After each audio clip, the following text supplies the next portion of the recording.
You're on. Hi, welcome to Or Gallery, this live stream performance and talk. The Poetry Matter performance is the last in a series of online events in connection with Or Gallery's exhibition, Am I Ancient or Human Made Machine, featuring the work of Michelle-Marie Letelier and guest curated by Paz Guevara. I would also like to take a moment to thank the Goethe Institute for their support of this project. Following Michelle-Marie's performance, I'll be joined by Paz and Anthony Meza-Wilson. And thank you also for joining this live stream from wherever you are. It's late morning here, and I'm hosting from Moore Gallery, as I mentioned, which is located on the still unceded territory of the Musqueam, Tsleil-Waututh, and Squamish First Nations. Underlining the work, relationships, and research in this project and in a lot of the work that we do at Or Gallery is the imperative to center Indigenous knowledge. In this series of public talks, each of the speakers have described how knowledge and Indigenous culture have been colonial, in their own respective regions, have been the targets of colonial erasure and relentless oppression.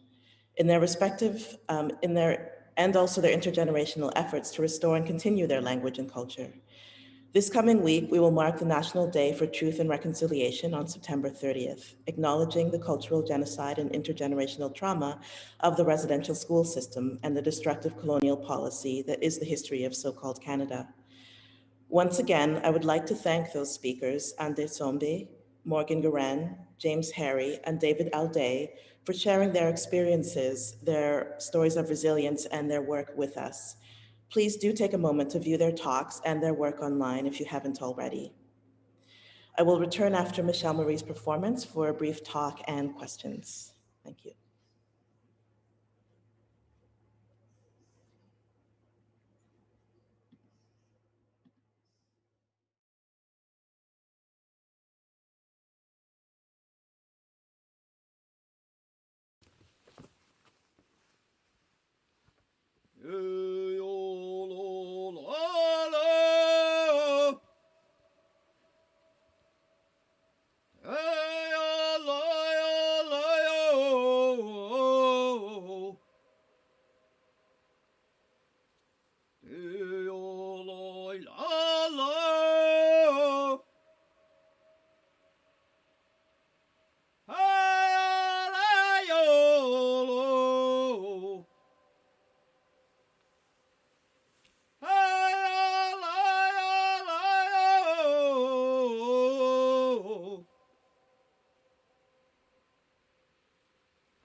Det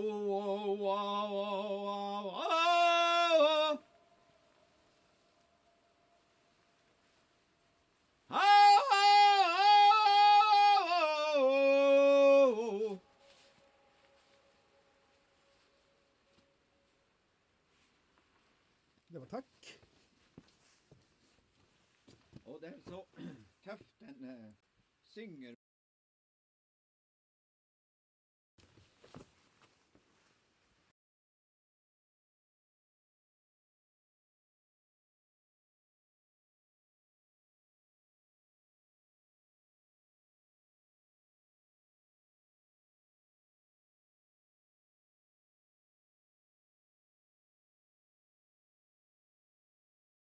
Denise, we're back to you.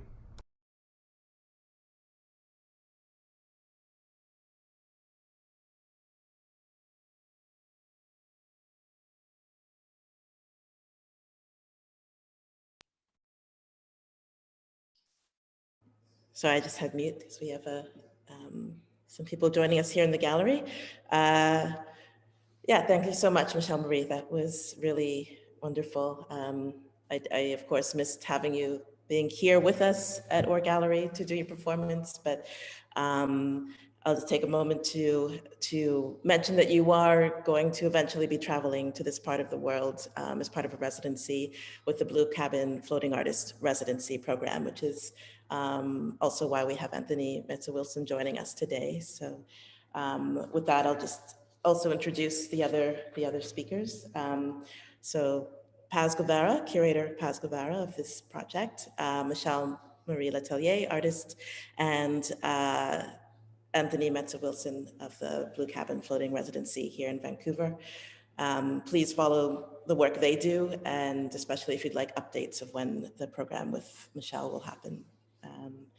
So I'll just hand it off to Paz to start the conversation. And for those of you that would like to add your questions, please type those into the chat. I'll come back and remind you to do that in about 20 minutes. So first we'll start with a short conversation, and Paz. Thank you, Denise. I'm glad to be reunited also with Anthony. We are in Michelle-Marie Letelier studio. Suddenly, Michelle became very dark. Yes. So we were reflecting on Michelle that despite being at distance, we have felt all the exchanges and the life and the energies working together with Denise and also with amazing collaborators that we will be mentioning them along the conversation. And in this occasion also, we want to invite you to Michelle-Marie Letelier studio. And it's very much part of my practice to try to make horizontal the curatorial work, also to break this hierarchy. So an experience that I have been doing visiting Michelle along the process, but also throughout almost 10 years or more of my life. I'm very happy that despite that we should be there and we are here, we are at the space, the labor space of Michelle. There is the atelier on top of her flat, where you see many tools, matter, and how this matter transform in poetics and in questions and in new contextualizations. So we will try that. Michelle also open up some unexpected other corners of the atelier through the conversation. And I would like to share only the question that we have been following with Michelle, to ask her a first question that I think is important. When we have been working with Denise for this project, we pose as a question, how the exhibition can create moments of life instead of treating it as a medium that objectifies everything that enters, this modern grid. And I think that today is a wonderful experience in which we have seen that different matters, in fact, are alive in transformation, and how a culture can be a living activity through conversations, through playful invitations, and through engaging with people and contingencies. So I would like to open up this question, how the exhibition can challenge this machine of objectivization through your practice. And in the exhibition, but also today in the performance, Poetry Matter? First of all, I would like to thank everybody that is joining right now, either physically on site, online, YouTube, or whatever, because it's been really challenging, but also very interesting to work in this way in distance. And it's of course it's part of the pandemic situation, but it is opening up a new possibility to work in distance. So I really appreciate everybody here that is joining. So regarding to your question, I think, how can I start? I think, well, my practice is been devoted to natural resources. That means that I've been working with several minerals: copper, coal, saltpeter, and now since 5 years, salmon. And I think when I started to work with salmon, some other perspective turned up to me in regards to reciprocity, in regards to ethical issues, philosophical issues. So, and then of course, making an exhibition with this subject, it has to have this element. It has to have the element of bringing together community. The more I learn about salmon as a species, the more I learn that it's totally connected with the history of our community in the northern hemisphere. So that's so important, to bring out cultures and also people and invite them to make decisions. For example, in the case of the exhibition, I inviting them through a card, kind of like a game, to make a decision if they want to start with an ancient or if they want to start with a human machine.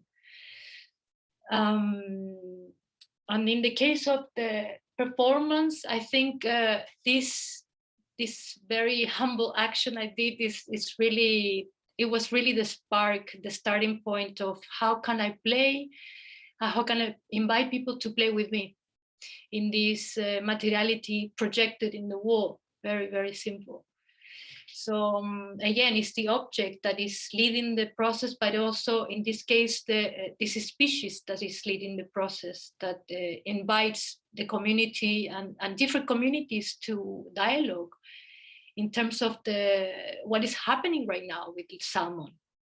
So yeah. Yeah, and we were also discussing how the term natural resources also so aggressively framed in terms of extractivism that you have been tackling and also challenging, and how the performance and the project bring it into a being, an entity, and a communitary also element entangled with lives, but as a life itself.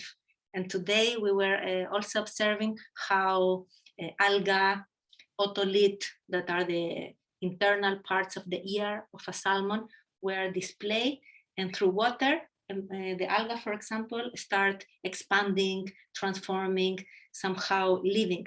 So how do you see these two frames lens to approach the beings? You have been through the frames, and somehow this space of the performance can also be this space of conflict, that you're trying to bring a poetics, that is the title, toward this matter, somehow to offer them a new context that is not the context of capitalism and extractivism.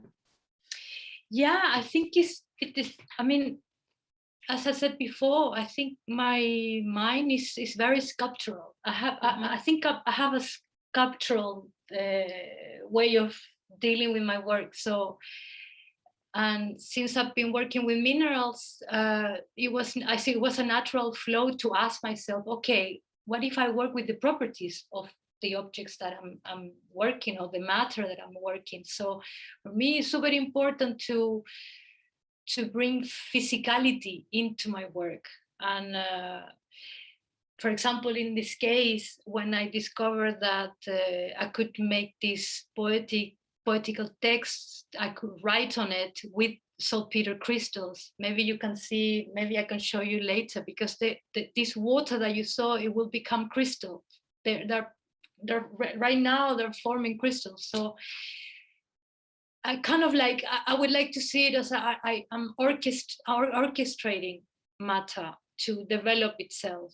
And I've been doing this with the minerals I've been working before. And right now, since I'm working with salmon again, I'm working really more poetically, because it's a living being, and it has brought to me so much more than just playing with physicality and properties of natural resources. And therefore, I've been understanding that all these objects are, at the end, are beings, and we have to switch our mindsets to really to understand that everything is a being.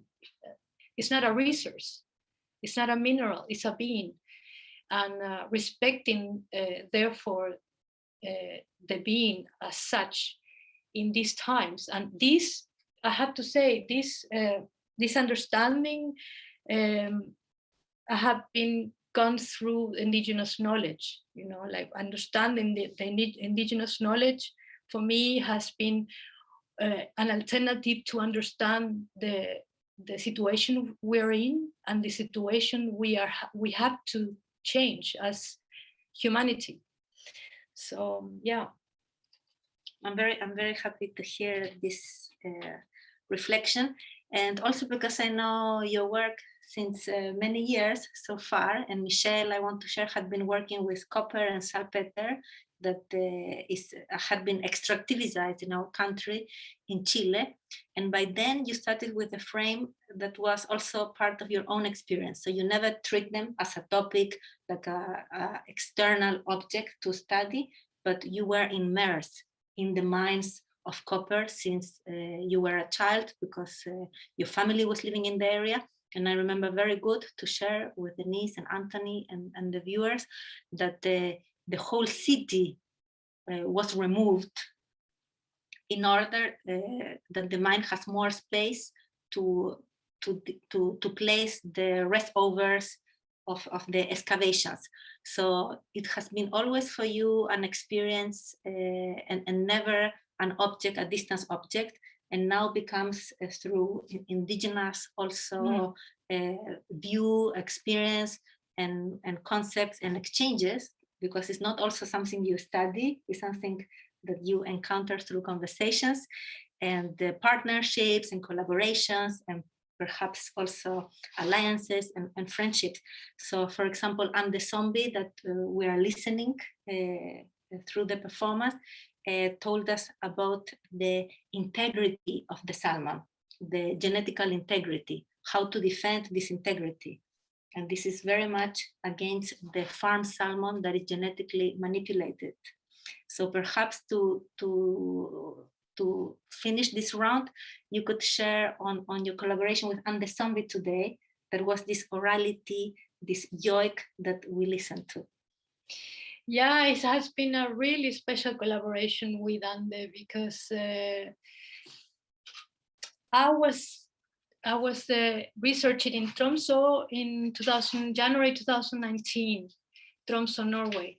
And I was very into discovering poetry, Sami poetry. But then I discovered this yoik. What is a yoik? And then I was really curious.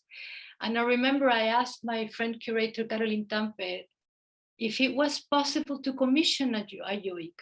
What if I asked a yoik singer to sing a yoik for a dead salmon? I was brainstorming actually the bone, the virtual reality. So I was all about the salmon that had this skull inside the virtual reality. So I really was wondering if it was possible to collaborate to make a new yoik for this salmon. And so I met Ande Zombie in his office in the University of Tromsø. And the first day I started to ask these questions, and then he started to speak actually about this and the integrity of the salmon. And it was a beautiful conversation. I recorded it. I asked him if it's possible to record it. And then that became part of this film, Outline for the Bonding, a 60mm film.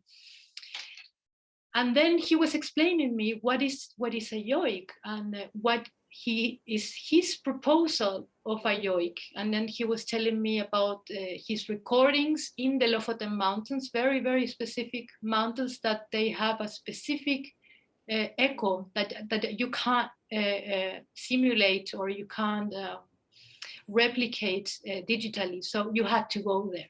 And by then he had Michelle-Marie, is this Ande that was singing in your performance today? I just wanted to. Yes, Okay. this is the new recording, the new yoik that we finally could make like a couple of weeks ago, and that's why I'm very excited to share it with you now.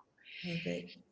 And so he made an album with Chris Watson, this environmental recorder that he works for the BBC. They had a collaboration. They recorded this yoik. It was beautiful, and then he was saying that his yoik, or this yoik, is a 3D yoik because it has this element of echo. So for me, that was the perfect element to integrate in the virtual reality because it has this speciality and this unique link to this territory, very specific. So yeah. And somehow he was telling us in the conversation that we invite you to watch, that somehow this joy is synced with the mountain.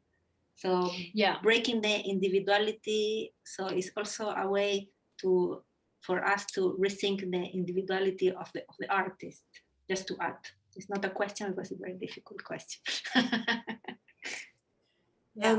Michelle-Marie and Paz, we saw in the performance the kind of triangle, and as you can see in the slides, there's also the triangular motif that repeats. And you'd mentioned, because it's pointing to the translocational aspect of this work that you're doing with southern Chile, sort of Coast Salish, Northwest Coast Canada, and northern Scandinavia. And so, yeah, I just wanted to ask a bit more about that, and also to bring, Paz as guest curator, who visited Or Gallery a couple of years ago, and based on that and kind of what she observed here, thought of your work, Michelle-Marie, to come back and do an exhibition. And so I just wanted to, hear a bit more about that, that interest and how that sort of translocational durational research that is very much a part of your work, Michelle-Marie, but also I think your curatorial interest, Paz, a lot of it from Haus der Kultur in der Welt, where you work and where I met you. How that's sort of underlining this project and maybe the ongoing aspects of the project. And again, those ongoing aspects being a return here to do more research in Vancouver with Anthony's organization. So in my case, for me, it's a little bit weird because I'm a Chilean artist, but I started to research in Norway in regards to salmon. So how I started to work with salmon is because a curator friend of mine, Caroline Tamper, she invited me to a group exhibition in Tromsø, 2016, with the topics of ocean. And then I was researching into saltpeter and the trade of saltpeter. The saltpeter was transported in the last commercial wind vessels before the Panama Canal. So they had to go from the Atacama Desert down to Cape Horn and then to Europe. So I was very into wind currents, ocean currents. But then when she invited me to this exhibition, I was like, well, but what does saltpeter has to do with Norway? Maybe nothing. So I started to research, and then it turns out that Norway is the first salmon producer in the world, followed by Chile. So both countries, salmon is the second income from both countries, after oil in Norway, after copper in Chile. So this situation, and then also the fact that salmon doesn't belong to the Southern Hemisphere. And in the Southern Hemisphere, it was brought by humans. And right now, there is a strong resistance against the salmon farming. But nevertheless, it's already there and is right now an invasive. So for me, it was like a neocolonial tool. It is a neocolonial tool. So this situation for me was really something that I felt that I had to research more, and it wasn't only to participate in this group exhibition, which, by the way, was really interesting because it wasn't only the exhibition, it was a moment to join together in conversations people from very, very different disciplines, politicians, poets. Cecilia Vicuña, for example, was invited. And then it finished in a book. And so that was the starting point. And then, of course, me being a Chilean, going to Norway, then I started to being in Norway, residencies, 3 months in Bergen, 1 month in Tromsø, meeting very, very scientists that were against and pro salmon farming, other artists, fishers, people related to fishing, the rich fishing history that is in Norway. So for me, it was also always the idea to bring up all this research into Chile, back to Chile, and going to Chile to see firsthand what is going on in Chile. And that I will do now, next month, right now. I mean, after 5 years, I will go finally to Chile to research. I've been going before, of course, and I have dialogue with the indigenous people there and the scientists there. But right now I will go to focus 100% to see the situation firsthand, the resistance, and also the salmon farming and the scientific research. So I have always seen it as a dialogue, and within my research into the salmon farming industry in Norway and indigenous knowledge, Sami indigenous knowledge towards salmon, then I discovered that salmon doesn't only, it's not only important in the Sami cultures, it's important in the whole Northern Hemisphere. So then that's why I had a look at British Columbia and Canada in general, and the meaning of salmon in Canada. So, and by then I really wanted, and I still want to go to Vancouver to have a research residency. And but by then we were having a conversation with Paz in a meeting, and then I told her about this, and then couple of days afterwards, she invited me to have this project in our gallery. Maybe she can tell you. Yeah, from because we met with Denise in the Haus der Kultur an der Welt in HKW in Berlin. There is a research-based institution, and so I think I could answer your question from many places, but just to follow your question, I will answer it from there. And we have been working also with Denise in a project that was addressing the canon. So how we have received this dominant narrative of modern art, and that I take it as also the modern space of the exhibition, this tradition in which the exhibition objectifies. But in parallel, also we have received the histories of, at least in my country, Chile, of the Republic, like a pseudo-emancipation, that it takes a lifetime project also to tackle and to question that this republic, based in all these principles of freedom, equality, fraternity, these principles didn't apply to indigenous communities. This is not taught in our education. So it's, as Denise was introducing, a neo-colonial, you said colonial, but in our it's also neo-colonial erasure. So how to tackle these two narratives that are not narratives, are experiences at the same time. And when I went to the curator's travel that Denise invited us, I was very impressed of the Museum of Anthropology and how Terry, an indigenous educator, told me how they were tackling the way that they frame and reframe the indigenous culture. And knowing the work of Michelle more than 10 years, and knowing that she wanted to do the triangle that you have seen, I thought it would have been a perfect opportunity to pursue this challenge and to complete this contrast, because while in the Musqueam and the Squamish indigenous communities in British Columbia, the salmon, the wild salmon, is an ancestor, is a being that is respected and whose conditions are fight. In the south of Chile is the farm salmon, so the genetically modified, and therefore you have the contracts in the exhibition as well. So I found important to have this conflict of narratives in order that the communities learn.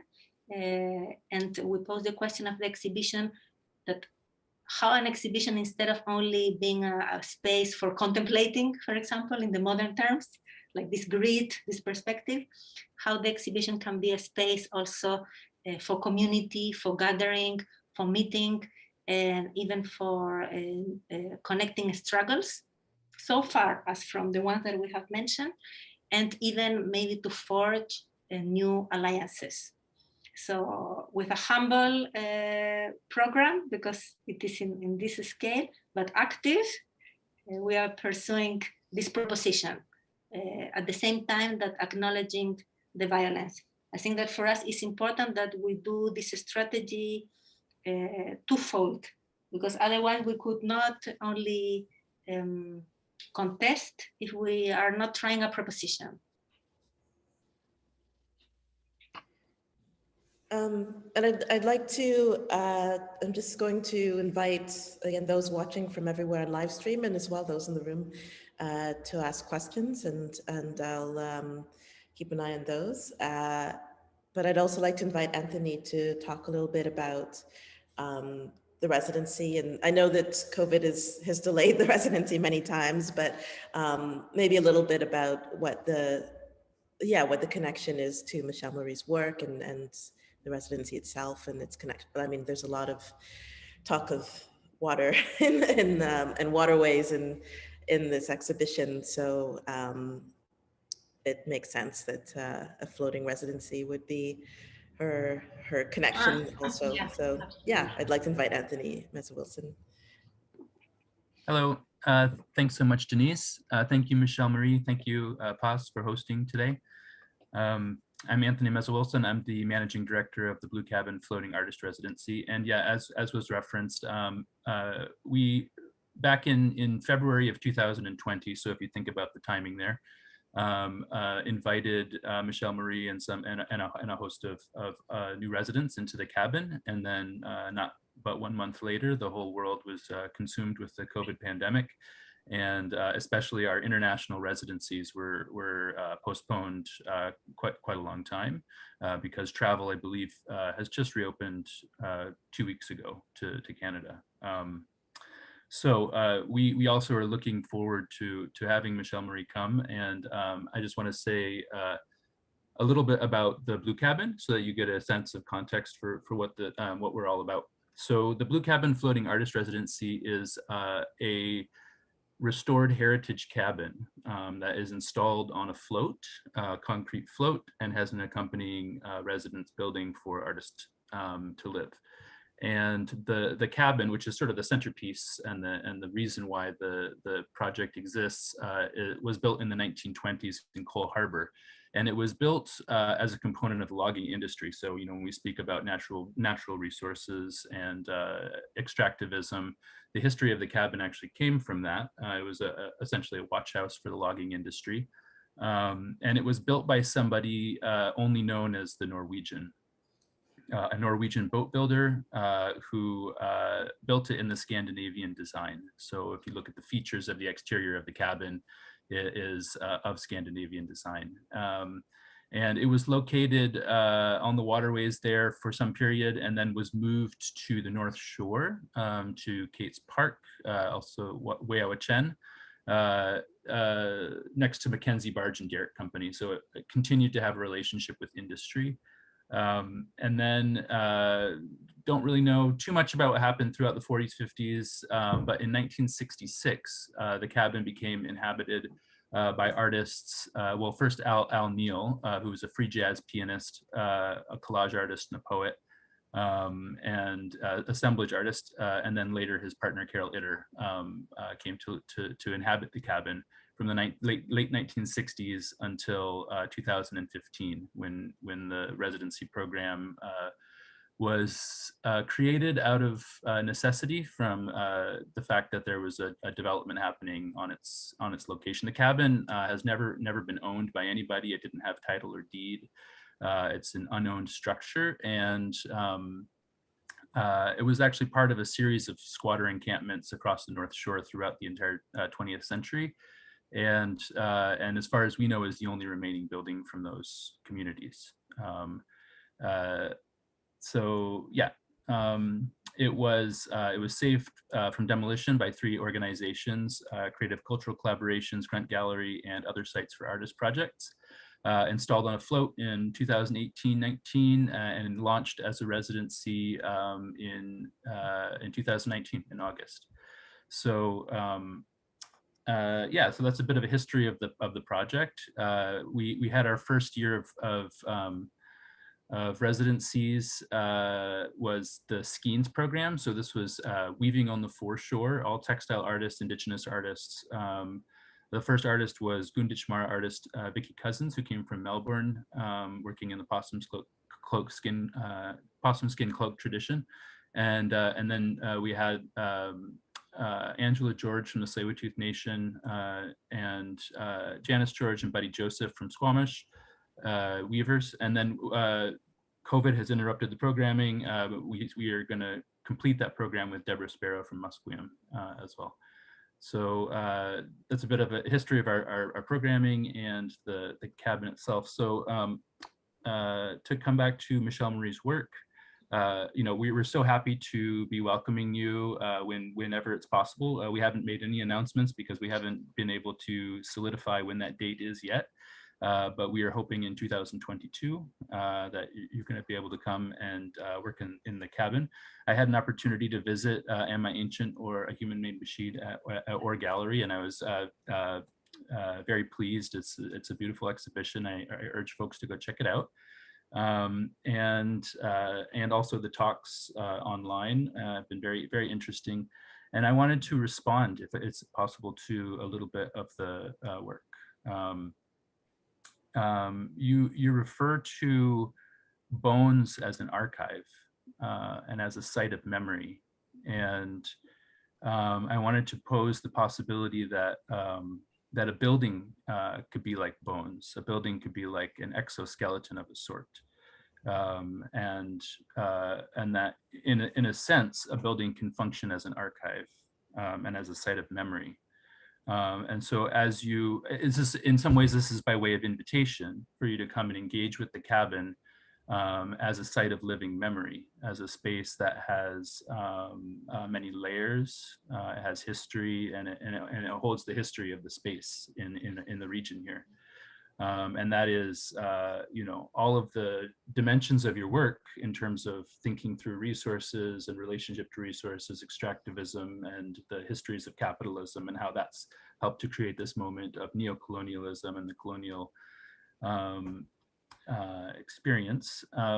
And it's interesting that the history of the cabin coming from industry, because when I'm inside of the space, I see it as almost being like a wild form of architecture, or perhaps something that has escaped captivity, because it is, you know, it has lived on the foreshores and kind of on the margins of industry, and has been able to create a space that is not necessarily reproducing capitalist modes of production or capitalist logics. So yeah, I just wanted to make that suggestion, or to put forward that proposal. Anthony, this is super beautiful suggestion, because actually why I started to work with bones in the first place is because I was very influenced by this book of Manuel de Landa, who is a Mexican philosopher, 1,000 Years of Non-Linear History. And in one of his writings, he says more or less something like, he proposes a metaphor of the geological strata of the vertebrates. In this case, something that we humans and fish share, to have bones. And the bone as a classification of this construction of the biological construction that are we, but also the what is left on this geological strata, and how this metaphor of the architecture of the cities, for example, the cities are, he calls it, they're like the skeletons of society. So there's a relationship between the bone and the architecture in terms of the calcification of society in the geological strata, that for me totally resonated with what I was dealing with before, the mineral as being a part of a landscape, and so on. So this resonates completely perfectly with what you're saying. And I'm really glad to hear this. And maybe I'll take it one step further with the metaphor, which is that I was very taken by the idea of the otolith and the engagement with the otolith as well. And to say that the blue cabin as a floating structure has some similarities to the otolith, in the sense that it is, like you say, a calcification. It's human society made solid. But it's also floating, and in that sense, it is sensitive to all the vibrations of the world around it, and the waves and anything that's occurring.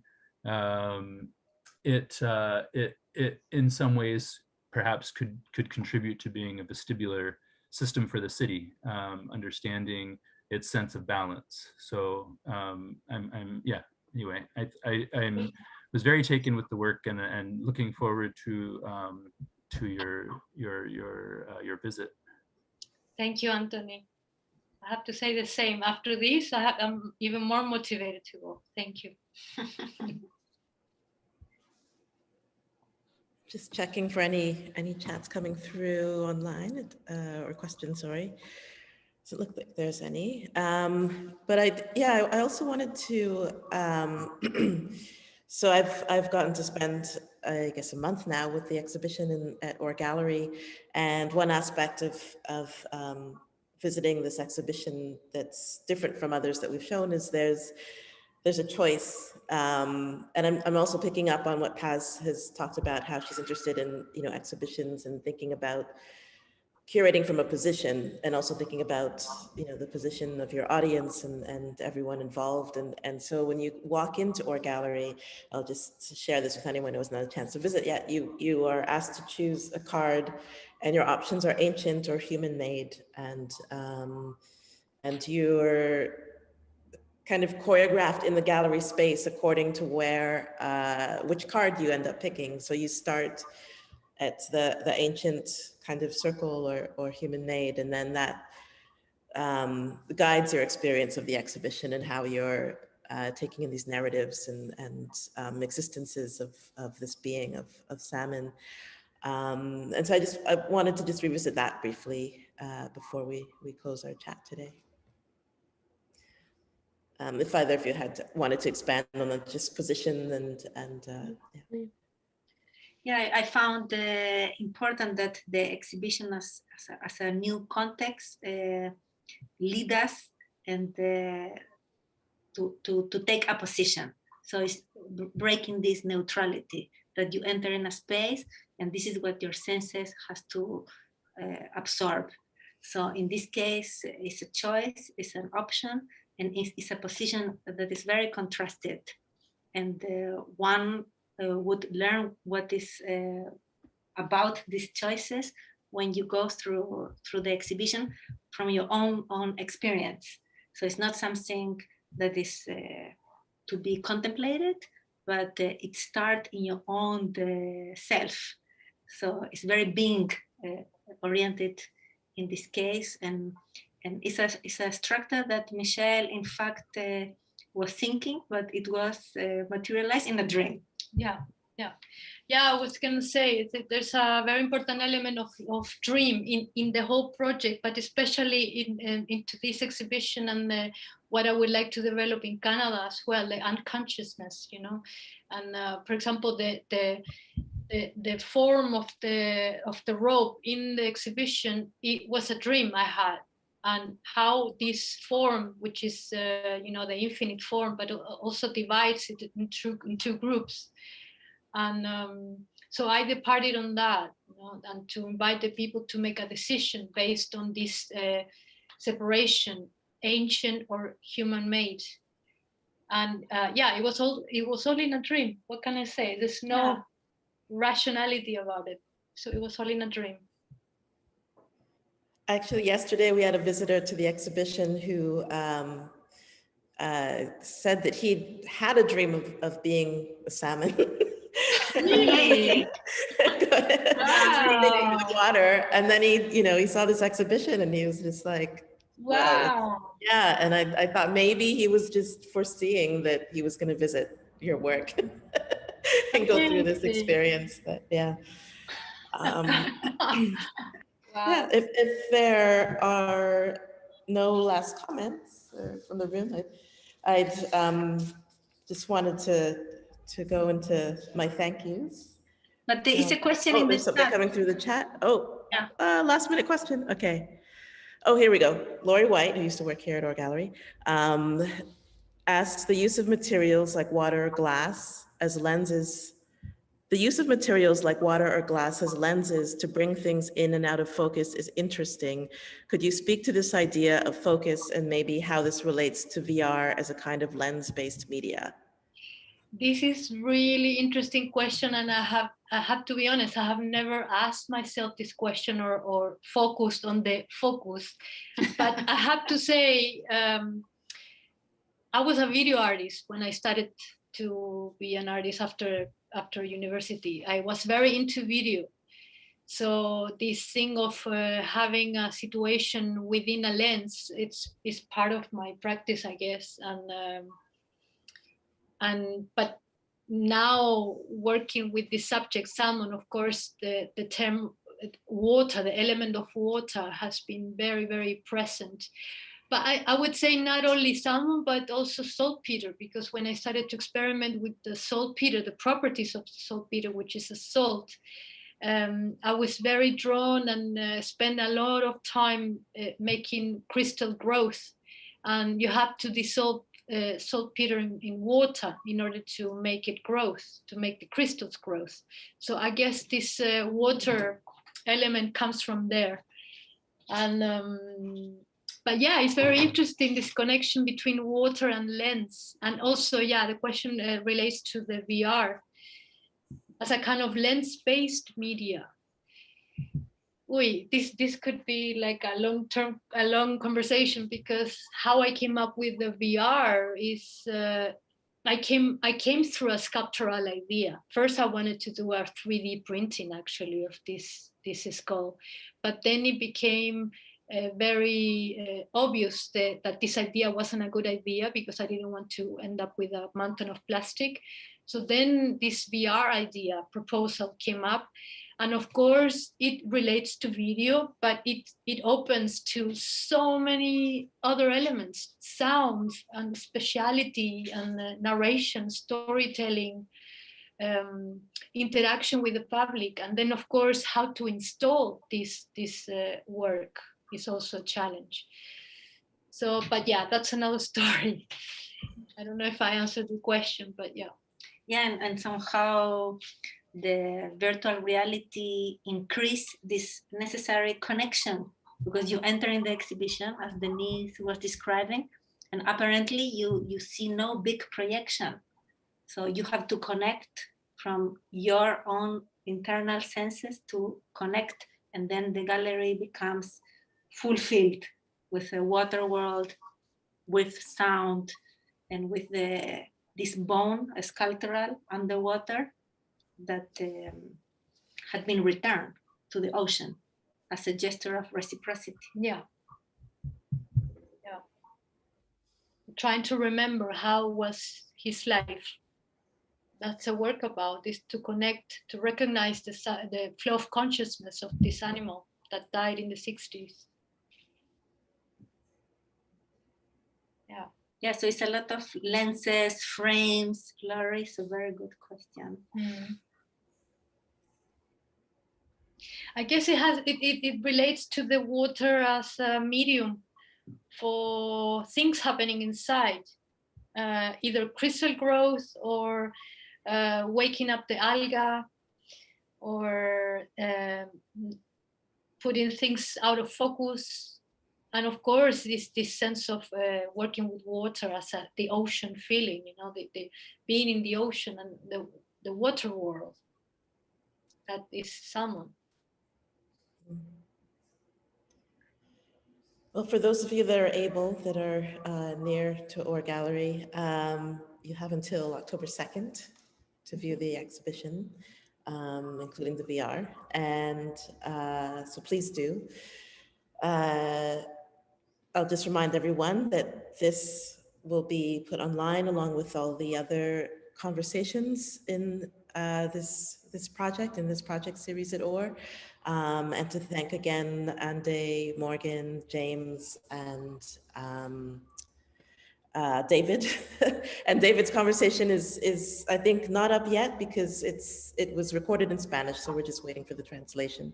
So please check back, but it really kind of helps. I think it's a very important part of Michelle-Marie's project, like these relationships and these connections. So to get a full idea of the project, it's really, I'm glad that they've spent the time to speak with us. So please do take your time to view those. And I'd like to thank Anthony and Michelle-Marie and Paz for joining today.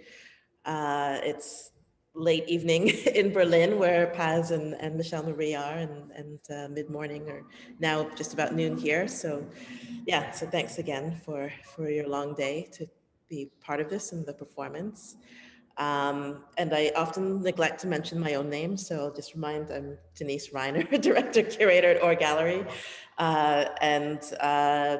Also thinking of OR, I'd like to thank Kit Peacock, who'd supported this project, and Katrina, and also Kit doing some of the background work today, and Scott at Collective Broadcast, who is still doing the background work for this talk, and the Goethe Institute and Jutta Brennemu for their support of the project as well.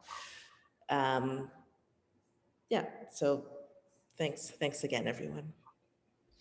I would like to thank you and the team, Denise and Anthony, of course, as well. I would really like to thank all the work that we've been putting through together. It's been really a pleasure to be working with you during the whole process.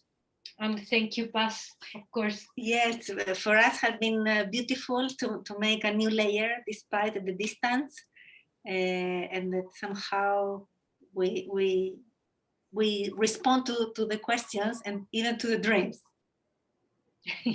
So thank you, Denise Ryner and Anthony Meza-Wilson.